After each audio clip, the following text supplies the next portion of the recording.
ఆపాపాపాపు.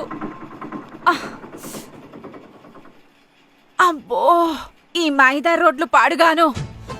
Mary, Mary, డబ్బులు నువ్వు ఉండవయ్యా. ఎవరు? లచ్చక్క, నువ్వా? ఎప్పుడొచ్చా దుబాయ్ నుంచి? అబ్బో, ఎంత మారిపోయావు. ఏం మారిపోవడమో ఏమోనే, మనూరే ఓ 50 ఏళ్ళు వెనక్కి వెళ్ళిపోయింది. ఆ రోడ్లేంటే బాబోయ్ నడువంతా పట్టేసింది. కుసిన మంచినీళ్ళుంటే ఇవ్వే. కూర్చో కూర్చో, ఇప్పుడే తెస్తాను.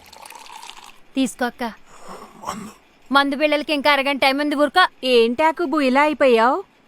ఏంటే, ఏమైందే మేరీ? మందు తాగి తాగి ఇలా మంచాన్ని అతిక్కుపోయాడు సచ్చినోడు. అదేంటే, మద్యపాన నిషేధం అన్నారు కదా. అది నమ్మే ఓటేసి మోసపోయాం. మద్యపాన నిషేధం అంటే పక్కోళ్ళ మందు ఆపేయడం అని అర్థం.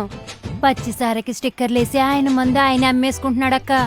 ఇంకో 20 ఏళ్ళు గట్టిగా ఉండాల్సిన మనిషి ఈ 5 ఏళ్లలో ఎలా అయిపోయాడు చూడు. ఏటి, దుబాయ్ మందా? లేదుగా, ఆ రోడ్లకి ఆటోలోనే బాటిల్లన్నీ పగిలిపోయాయిగా. ఊరుకో, ఎప్పుడు చూడు అదే గోల.